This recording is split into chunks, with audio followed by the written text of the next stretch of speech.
शान में आप सभी दर्शकों का स्वागत है। और इस कार्यक्रम में जैसा कि हम मध्य प्रदेश के उन तमाम लोगों से आपको रूबरू कराते हैं जिन्होंने मध्य प्रदेश का नाम कहीं ना कहीं किसी न किसी तरीके से रोशन किया है या फिर अलग पहचान बनाई है।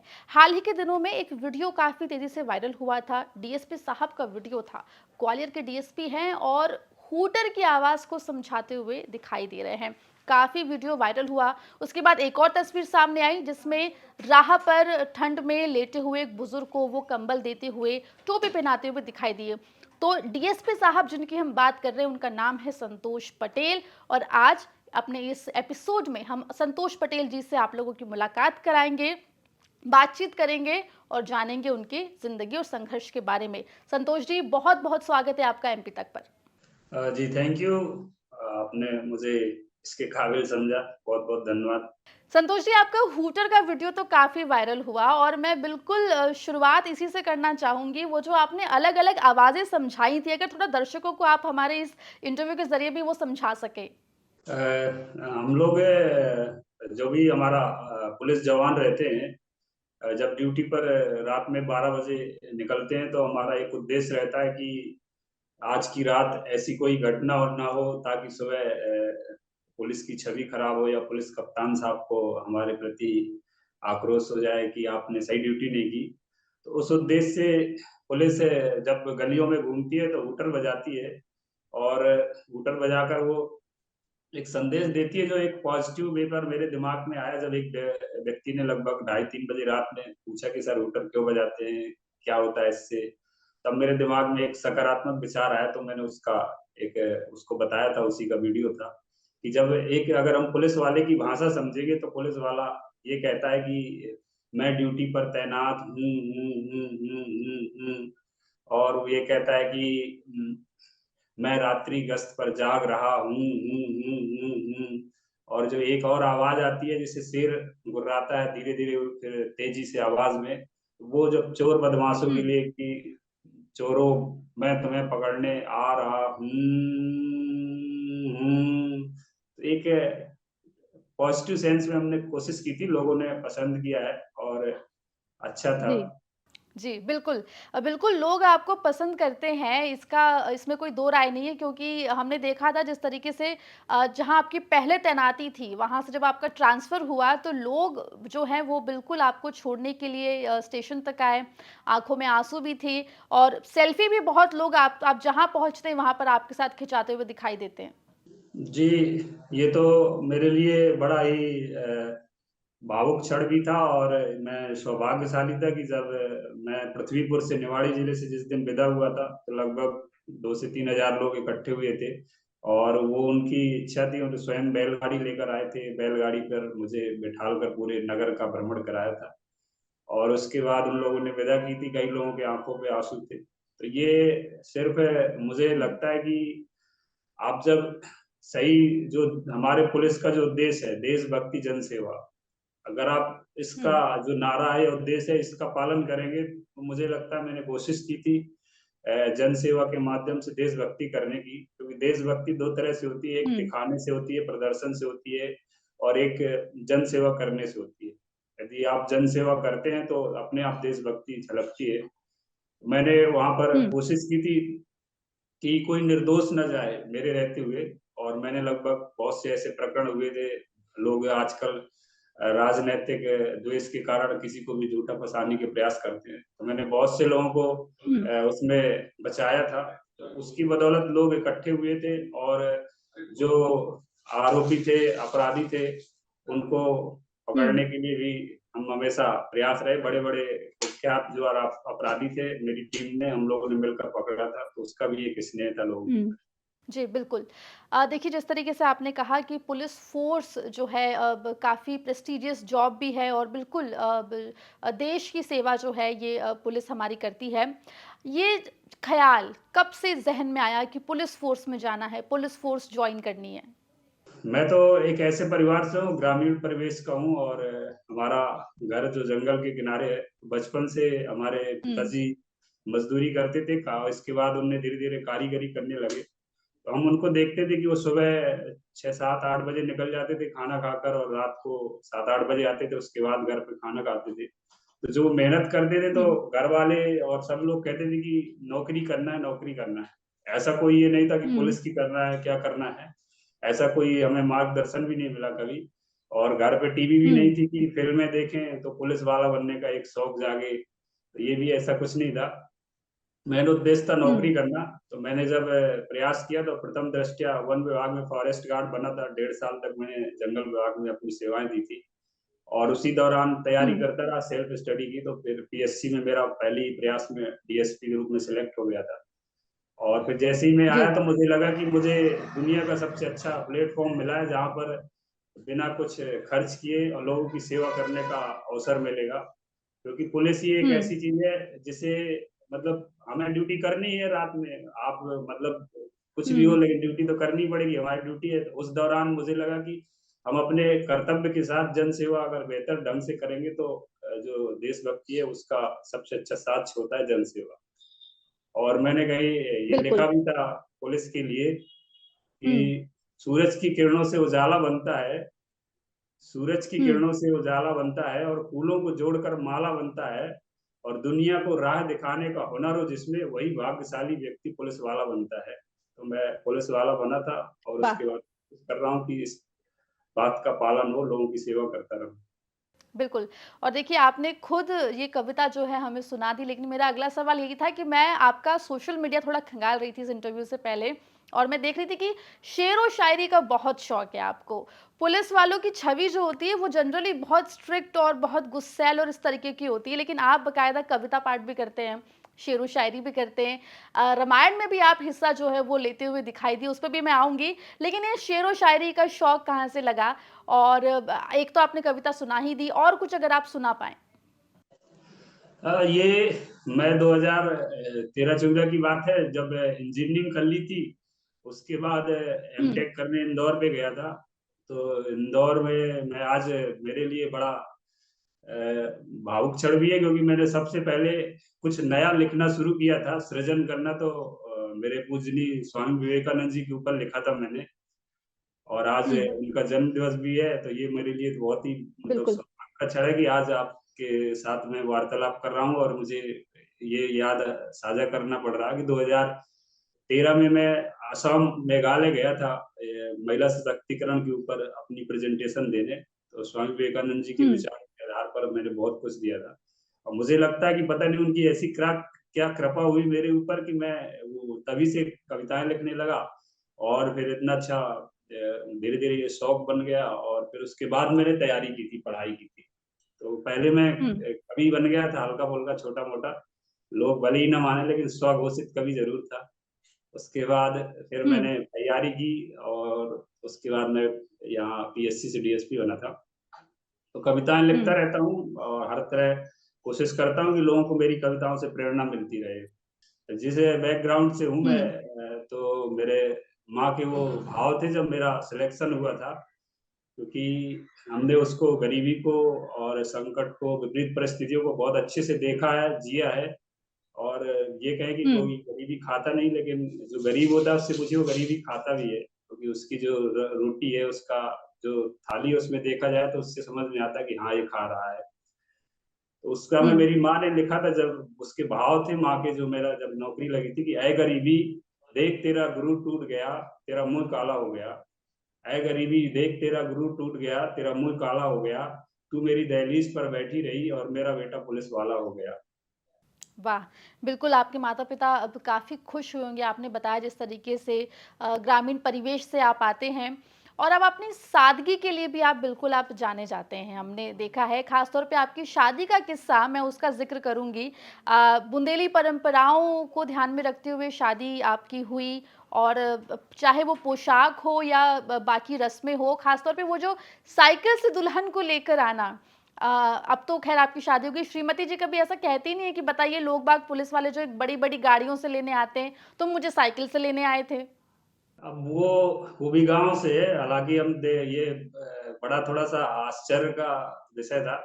उस समय मुझे भी हुँ, लगा कि हमने ये कैसे कर लिया ये सब। लेकिन हुँ, मुझे लगता है कि जब से मैं 5वीं के बाद से साइकिल चलाना सीख गया था। पहले हम लोग कैंची चलाते हैं, फिर डंडे से चलाते हैं, फिर जब बड़े हो जाते हैं तो सीट पे चलाने लगते हैं। तो मुझे लगता है कि 5वीं से लेकर 12वीं तक मैंने साइकिल चलाई। 12वीं के बाद जब ग्रेजुएशन किया तो पैदल चले। अब भोपाल में रहे तो वहां पर साइकिल तो मिल नहीं पाती, लंबी दूरी रहती है तो सफर भी नहीं हो पाता। तो मैं हमें हम्म। लगा कि जब इतनी ज्यादा साइकिल की बदौलत यहाँ तक पहुंचे तो एक बार इसका भी प्रयोग करें, क्यों ना करें। बाकी बड़े वाहन और हर चीज तो जिंदगी में मिलना ही है, इस जिस जगह पर पहुंच हम्म। गए। तो वो हमारे जो मेरे दादा दादी थे, उनका हम लोगों ने दाह संस्कार जंगल में किया था। वहां पर हमारे जो घर है तो जंगल के किनारे हैं, तो वहां पर देवता हम्म। पूजने जाना था। तो हम सोचे पैदल जाने से अच्छा साइकिल का उपयोग करें, तो वो साइकिल पे मैं लेकर गया था। वही वीडियो वायरल हो गया हम्म। था। जी, बिल्कुल, शिकायत तो नहीं रहती है आपकी पत्नी को आपसे? नहीं नहीं नहीं, शिकायत थोड़ी सी रहती है कि नौकरी के कारण टाइम कम मिलता है। ये शिकायत रहती है। चलिए, उस पे और आएँगे। लेकिन देखिए आप ग्वालियर के आप डीएसपी हैं ग्वालियर क्षेत्र में और पूरा जो इलाका है ग्वालियर चंबल का वो काफ़ी जो है पहले डकैतों का वहाँ पर बिल्कुल बोलबाला रहा और लॉ एंड ऑर्डर्स की अगर मैं बात करूँ तो क्या कुछ आपको लगता है इस वक़्त परेशानियाँ महसूस होती हैं और किस तरीके से आप उन परेशानियों से जूझते हैं और निकलते हैं? यहाँ पर अभी अच्छा है, ईश्वर की मैं कहूँ कि पुलिस की मेहनत और ईश्वर का आशीर्वाद की अभी डाकुओं वाला क्षेत्र नहीं रहा है ये। जिस क्षेत्र में मैं हूँ घाटी हुँ। गांव में, पूरा जंगली एरिया है। यहाँ पर बताते पूरा डकैतों का था। और अभी फिलहाल कुछ नहीं, अभी एक गुड्डा गुर्जर थे तो 2 माह पहले उसको भी हुँ। शॉर्ट इनकाउंटर में पकड़ लिया गया है। अभी शांति है जी। यहाँ पर बहुत। थोड़ा सा ऐसा है कि लोग शिक्षा का थोड़ा प्रभाव मतलब बहुत कम है, अशिक्षा ज्यादा है यहाँ पर।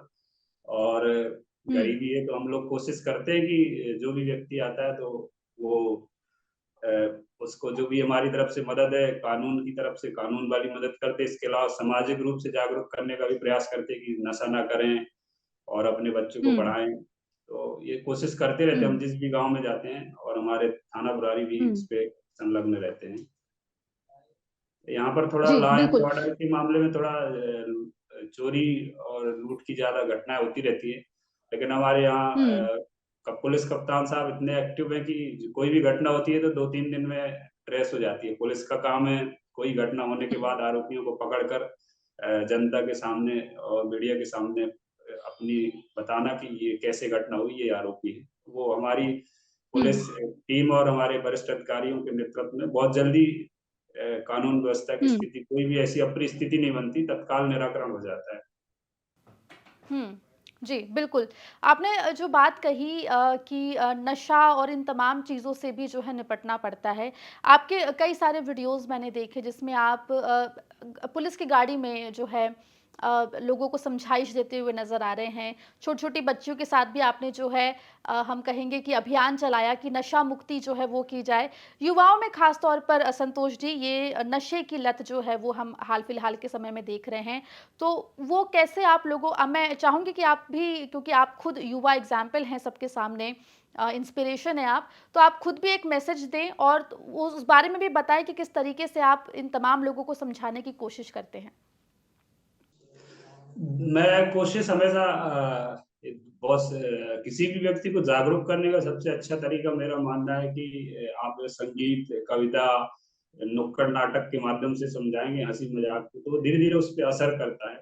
और जब बच्चों का आप हुँ। सदुपयोग करते हैं, बच्चों के माध्यम से निवेदन करवाते हैं, तो उसका एक भावुकता के माध्यम से जो युवा साथी होते हैं या उनके माता पिता उसको स्वीकार करते हैं। तो मैंने यही हुँ। कोशिश की, बच्चों को लिया, बच्चों के माध्यम से चुटकुले, बच्चों के माध्यम से शेरो शायरी, कविता, गीत, तो वो लोग सुनाते थे तो उसका बहुत अच्छा हुँ। असर हुआ। लोगों ने पसंद किया।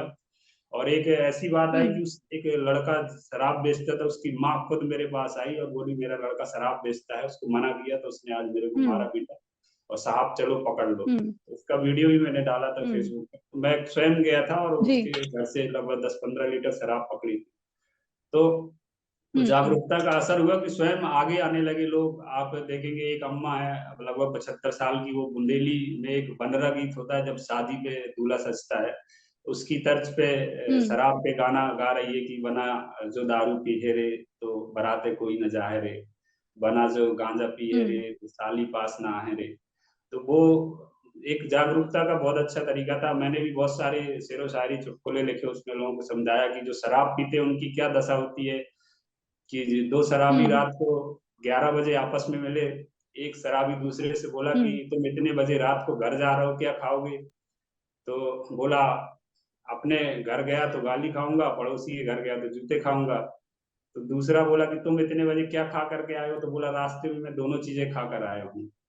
तो ये शराबियों की जी, स्थिति होती है, नशा करने का बहुत बुरा परिणाम होता है। लोगों समाज में जो बड़ी प्रतिष्ठा, इज़्ज़त, शोहरत, दौलत हर चीज़ घटती है नशे से। इसलिए नशे से दूर रहना हुँ, चाहिए और मैं सभी को प्रेरित करता हूँ कि नशे को ना करें और अच्छी आदतों को हुँ, अपनाएँ। वो एक कहीं मैंने लिखा था बिल्कुल, कि नशा पर वो नस न वो पैक पर पैक पीने से क्या फ़ायदा, शाम को पियोगे सुबह उतर जाएगी और नशा करना है तो समाज सेवा का करो, सारी ज़िंदगी सुधर जाएगी। तो लोगों को समझाता बिल्कुल। हूँ, कोशिश करता हूँ और कुछ लोग हैं जो इसको अपनाते हैं तो मुझे बहुत अच्छा लगता है कि हम एक अच्छे रास्ते पर हुँ। चल रहे हैं। संतोष जी, आपने बताया कि बचपन में आपने उतना टीवी या फ़िल्में नहीं देखी, जो आपको इस चीज़ की प्रेरणा मिलती कि मुझे पुलिस में जाना है, लेकिन अब आप पुलिस भी बन गए। बिल्कुल टीवी या मुझे लगता है फ़िल्में भी देखते होंगे। अब कौन-सा किरदार आपको पसंद आता है? आज के ज़माने का हो या पुराने ज़माने का हो? कौन से एक्टर हैं, एक्ट्रेस हैं जो आपको पसंद आते हैं? इस बात को मैं एकाएक कोई ऐसा झूठा जवाब तो नहीं दूँगा हालाँकि कि मुझे कौन पसंद आता है। हुँ, मैं अभी भी ज़्यादा नहीं देखता मैं ये सोशल मीडिया में ज़रूर देखता रहता हूँ जो हल्की-फुल्की चीज़ जो मुझे अच्छी लगती है, मुझे ख़ासकर वो बहुत अच्छा लगता है व्यक्ति जो लाइव कुछ अच्छा करता है, समाज के लिए करता है। क्योंकि फ़िल्मों में तो हुँ, एक कहते हैं ना रील है, और रियल थोड़ी है। रील हुँ, में तो मैं भी बहुत सारे एक उपन्यास मैंने भी लिखा, कल्पनाओं में मैं भी कभी-कभी हवाई जहाज़ में उड़कर यहाँ से मुंबई चला जाता हूँ, तो बहुत कुछ कर लेता हूँ। लेकिन वास्तविकता में जो करता है हुँ, मुझे वो बहुत ही अच्छा लगता है और जैसे बात की तो आपने हमारे अक्षय कुमार हैं, वो बहुत समाज के लिए, देश के लिए कुछ ना कुछ प्रेरणादायी करते रहते हैं, देखने को भी मिलता है, वो बहुत अच्छे लगते हैं। हुँ, सोनू सूद जी उन्होंने बहुत कुछ किया था, मैं भी उनको भी प्रेरणा स्रोत मानता हूँ। तो हुँ, जो हुँ, लाइव मतलब समाज में आकर वो निचले स्तर पर कुछ करता है, वही मुझे लगता है कि असली हीरो वही है और मैं उन्हीं की नकल करता हूँ। हुँ। जी, बिल्कुल। अ, यहाँ पे आपने जो बात कही कि बिल्कुल समाज को लेके जो अच्छे काम करता है, सोशल वर्क करता है, उन्हें आप पसंद करते हैं। आप मध्य प्रदेश से ही हैं। अगर मध्य प्रदेश की मैं बात करूँ तो घूमा भी होगा, आपकी जॉब जो है वो भी इस तरीके की है कि आपको बिल्कुल ट्रांसफर्स भी होते रहते हैं। मध्य प्रदेश में सबसे अच्छा आपको कौन-सी जगह लगती है? खान-पान के बारे में भी बताइएगा कि खान-पान भी आपको कहाँ, किस क्षेत्र का ज़्यादा अच्छा लगता है? खान-पान मालवा में पढ़ाई की है मैंने, इंदौर में कुछ दिन रहा हूँ 1-2 साल, तो वहाँ का थोड़ा-सा अच्छा है। ज़्यादा हुँ, मुझे उसका वहाँ पर मैं रहा हूँ, तो हालाँकि होटल में ही खाते थे, तो ऐसा कुछ विशेष वो नहीं मिला। हुँ, लेकिन बुंदेलखंड का रहने वाला हूँ, मुझे हुँ। बुंदेलखंड का खाना, बुंदेलखंड की भाषा, बुंदेली व्यंजन हर चीज़ पसंद है। बुंदेलखंड में जो हुँ, भाजी बनाने का चना की भाजी बनाने की जो शैली होती है, जो बनती है, वो मुझे नहीं लगता कि कहीं बनती हुँ, होगी। वो बहुत ही अच्छी लगती है। बिल्कुल। जो मेरी मिस्त्री है, वो बहुत अच्छी बनाती है, उसको तोड़ के लाओ, हँसी-हँसी काटो और फिर सिंपल कुछ नहीं डालना, हुँ, लहसुन और हुँ, अदरक से पानी को फ्राई करो और उसमें थोड़ा-सा भाजी में आटा मिलाकर आप पानी में उबाल लो, तो उसको खाइए, उसका स्वाद ही बहुत हुँ, बिल्कुल यूनिक होता है। और मैं खुद भी बना लेता जी, हूँ, जी। बाजरे की रोटी। मैं ये आपसे पूछने वाली थी कि आप बनाते हैं या नहीं बनाते हैं? नहीं, नहीं, हम बनाते हैं, हम दोनों लोग, मैं बनाता हूँ, वो सेंकती है, मैं कई बार रोटी हाथ से बनानी पड़ती है, तो बना देता हूँ। मेरे को अनुभव है क्योंकि मैं बाहर रह के पढ़ा हूँ, तो बनाते थे हम खुद, तो मैं बना हुँ, लेता हूँ। क्योंकि बाजरा और ज्वार की रोटी हर कोई नहीं बना पाता, बहुत कठिन काम है। क्योंकि वो हुँ, बाजरा और ज्वार की रोटी बिल्कुल। वैसे बिखरते हैं जैसे काँच बिखरता है, तो उसको सँभाल के बनाना और वो हुँ, बड़ा अच्छा एक हुनर भी है, टैलेंट भी है, हर कोई नहीं कर पाता। जी, मैं बना लेता हूँ, कभी आप जी, आएँ ग्वालियर बिल्कुल। तो बताइएगा, ज़रूर खिलाएँगे हम। बिल्कुल, बिल्कुल, बिल्कुल, बिल्कुल। मैं इसे इनवाइट मान रही हूँ और बिल्कुल ये इनविटेशन जो है मैं एकदम एक्सेप्ट करती हूँ, स्वीकार करती हूँ। संतोष जी देखिए पुलिस की अगर हम नौकरी की बात करें तो काफ़ी स्ट्रेसफुल आप लोग का जो है जॉब होता है। बहुत सारी ज़िम्मेदारियाँ होती है, वर्किंग आवर्स भी काफ़ी लंबे होते हैं। आप खुद एक पुलिस वाले हैं, तो ऐसे में आपको क्या लगता है, क्या कुछ और थोड़े बहुत सुधार हो सकते हैं? और लोगों के भीतर हमने देखा है कि पुलिस के नाम से पहले डर आता है, उसके बाद दूसरे भाव आते हैं। तो उसके लिए पुलिस को भी ऐसा क्या करना चाहिए कि लोगों को डर ना लगे और वो ज़्यादा फ्री होकर जो है पुलिस के पास अपने परेशानियों का सॉल्यूशन ढूँढने के लिए पहुँचे? बिल्कुल, पुलिस में जो आपने बोला स्ट्रेस, और ये सबसे बड़ी बात होती है स्ट्रेस। आदमी नौकरी तो हर कोई करता है, हर एक विभाग में है, लेकिन हुँ, पुलिस थाना ही ऐसा है जो 24 घंटे खुला रहता है। और कोई भी बात आती है तो पुलिस वाले को जरूर जाना पड़ता है, चाहे वो बड़े नेताजी आए या कोई घटना घटे। तो कोई अच्छा हुँ, खुशी का काम भी है, वहां भीड़ इकट्ठी हो रही है तो पुलिस को जाना है, और अगर गलत काम हो गया, कोई दुर्घटना हो गई तो पुलिस पहले ही पहुंचती है। तो इस समय स्ट्रेस जी। का एक कारण ये रहता है कि छुट्टी थोड़ा कम मिल पाती है। उस पे मैंने कहीं हुँ, लिखा था कि एक आरक्षक क्या चाहता है अधिकारी से। मैंने एक आरक्षक से पूछा कि अधिकारी कैसा चाहिए, तो बोला कि अधिकारी ऐसा चाहिए जैसे सीधी सादी गाय, और छुट्टी का आवेदन देख मुंडी दे हिलाए। तो ये छुट्टी की बड़ी वाह! समस्या होती है हमारे विभाग में। तो अभी फिलहाल अधिकारी टू अधिकारी डिपेंड करता है। अभी हमारे जो ग्वालियर के पुलिस कप्तान साहब है, इस मामले में बहुत हुँ, अच्छा उनका रवैया है। कोई भी अधिकारी कर्मचारी छुट्टी मांगता है हुँ, तो वो एडजस्ट करके कहीं ना कहीं छोड़ देते हैं। और दूसरी बात जी। जो आपने बोली कि जनता में डर कब वो है, तो पुलिस एक बल है, जो बोलते हैं ना बल का हुँ, उपयोग करना। तो ये बल से तो डर हर किसी को रहता है, लेकिन अच्छे लोगों को नहीं डरना चाहिए ना। हुँ, आज के समय में लोग जो अच्छे हैं, जो अच्छा काम करते हैं, वो नहीं भी डरते हैं। तो डरते तो चोर उचक्के हैं, हुँ, बदमाश हैं जो गलत करते हैं।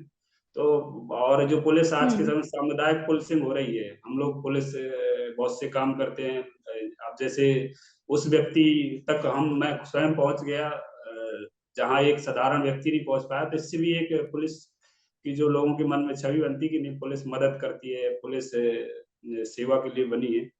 तो पुलिस अच्छे काम हुँ, कर रही है और निरंतर प्रयास कर रही है। तो सामुदायिक पुलिसिंग के माध्यम से स्कूलों में जाकर हम लोग बच्चों को बिल्कुल उनके बिल्कुल जैसे भाई बहन की तरह हम बताते हैं कि ये कपड़ा है सिर्फ, और कुछ नहीं है, हम भी एक इंसान है, मैं भी आपके भाई की हुँ, तरह हूँ, चाचा की तरह हूँ। और तो बच्चों में भी फीलिंग आ रही है, और आज के समय पे अच्छा प्रभाव भी जा रहा है। आप देखते होंगे कि छोटे छोटे बच्चे पुलिस को कॉल लगा देते हैं और पुलिस से अच्छे से बिल्कुल। बात भी करते हैं। तो धीरे धीरे प्रयास हो रहा हुँ, है, बहुत अच्छा होगा। समय है जी, बदल। बिल्कुल, तो कोशिश जो है वो जारी है। जी। बिल्कुल और देखिए बिल्कुल चलते-चलते मैं आपसे जो है एक अंतिम रिक्वेस्ट करूँगी, सवाल तो नहीं है वो ये क्योंकि आप खुद युवा हैं और तमाम लोगों की युवाओं की इंस्पिरेशन जो हैं आप बनते जा रहे हैं लगातार। तो अपनी तरफ से अगर आप प्रदेश के युवाओं को कोई संदेश दे दे पाएँ तो बहुत उसके लिए आभार रहेगा। मेरे कुछ चीजें बता देता हूँ। एक तो पहली चीज, मैं दो चार छोटी छोटी कविताएं आपको सुना देता हूँ, दो दो चार चार लाइन। एक तो मैं जी, पुलिस वाला हूँ तो मुझे जी। बहुत प्राउड होता है मैं कैसे मैं काम करता हूँ। मैं एक ये कविता सुनाता हूँ कि लिबास जिस्म से इंसान की औकात बदल जाती है। मतलब कपड़े देखकर अपन लोग हुँ, एज्यूम कर लेते हैं कि ये कैसा व्यक्ति होगा, इसकी क्या औकात है। तो वैसे ही हुँ, हम भी कपड़े ही पहनते हैं, और बाकी कोई तो पहचान है नहीं कि ये पुलिस वाला है। अगर कपड़े मैं ये बदल लूं, सिंपल पहन लूंगा, तो मुझे तो कई लोग पहचानते नहीं, बोलते हैं भाई साहब कहाँ जा रहे हो, क्या कर रहे हो। तो कि लिबास जिस्म से इंसान की औकात बदल जाती है। मैं खाकी वर्दी पहनता हूँ तो मेरी जात बदल जाती है। न लहजा बदलने की जरूरत है, न हुनर दिखाने की। सिर्फ होठों पर हंसी हो तो सारी बात बदल जाती है, सारी बात बदल जाती है। तो जो मुस्कुरा के वाह! बात करो, लोगों से हंसते हुए बात करें, तो हमारे बहुत से काम आसानी से निपट जाते हैं, बहुत से अच्छे अच्छे लोगों से दोस्ती हो जाती है। और हुँ, आपने जो युवाओं के लिए कहा, मैं चार लाइन उनको युवाओं के लिए जरूर समर्पित करता हूँ कि आज के समय पे युवा जब कोशिश करते, युवा को अगर हम उल्टा करें तो वायु होता है। वायु मतलब हुँ, आप समझते हैं, जब वायु का वेग बहुत तीव्र हो तो वो तूफान बन जाता है। और जब तूफान निकलता है तो अच्छे अच्छे पहाड़ों को, पर्वतों को हिला देता है। और तो ये जो युवा है ना, वायु जैसा वेग रखने वाला और एक अदम्य साहस का प्रतीक है। और युवा शक्ति कहते हैं जिस देश की समृद्ध हो जाए तो उस देश को विश्व गुरु बनने से कोई नहीं रोक सकता, वो देश दुनिया को आसानी से पराजित कर सकता है। तो भारत एक ऐसा राष्ट्र है जहाँ पर सर्वाधिक युवा हैं। तो उन युवाओं में हुँ। सबसे जो बड़ी बात होती है कि जब कोई युवा एक नया कदम रखता है, कुछ नया करने की कोशिश करता है, तो आलोचक बहुत जल्दी तैयार हो जाते हैं। जैसे मैं कुछ काम हट हुँ। के करता हूँ तो मेरे ही बराबर वाले बहुत से लोग होते हैं जो हरिशंकर परसाई जी के पिताजी बन जाते हैं और वो कमेंट्स करने लगते हैं कि अरे क्या कर दिए हुँ। तुमने, ये कैसे कर दिया? तो थोड़ा-सा वैसा लगता है कि ये तारीफ कर रहे हैं कि बेइज्जती कर रहे हैं, मतलब मेरे नवाचार की तारीफ कर रहे हैं कि क्या कर रहे हैं? ऐसे लोग कमेंट्स हाँ। करते हैं, वो करते हैं, तो उनसे लड़ के हमें अपने लक्ष्य की ओर जाना है। उनके लिए 4 लाइनें हैं कि जो मंजिल की ठान लें तो रास्ता छोड़ा नहीं करते, कि जो मंजिल की ठान लें तो रास्ता छोड़ा नहीं करते, अच्छे लोग घर वालों के सपने तोड़ा नहीं करते, और छोटी मोटी कटीली झाड़ियों के सामने आ जाने से तूफान कभी भी अपना रुख मोड़ा नहीं करते, तूफान कभी भी अपना रुख मोड़ा नहीं करते। तो युवा तूफान की तरह अपने लक्ष्य को प्राप्त करें। आज युवा दिवस भी है, मेरी हुँ। सभी को बहुत बहुत शुभकामनाएं। जी, बिल्कुल, आज जब हम बातचीत आपसे कर रहे हैं तो युवा दिवस है और आज के दिन आपसे बात की, बहुत अच्छा लगा संतोष जी, बहुत-बहुत शुक्रिया आपने एमपी तक को वक़्त दिया और बिल्कुल आप जो काम कर रहे हैं, वो आगे भी करते रहें और तमाम जो युवा हों, चाहे बुज़ुर्ग हों या बच्चे हों, वो आपके इस काम से इंस्पिरेशन जो है लेते रहें। बहुत-बहुत शुक्रिया संतोष जी हमारे साथ जुड़ने के लिए। थैंक यू, जय हिंद। जी, तो इस एपिसोड में एमपी की शान के इतना ही, अगले एपिसोड में फिर मुलाकात होगी किसी और शख्सियत के साथ, उनसे मिलेंगे, बातचीत करेंगे, तब तक दीजिए इजाज़त, नमस्कार।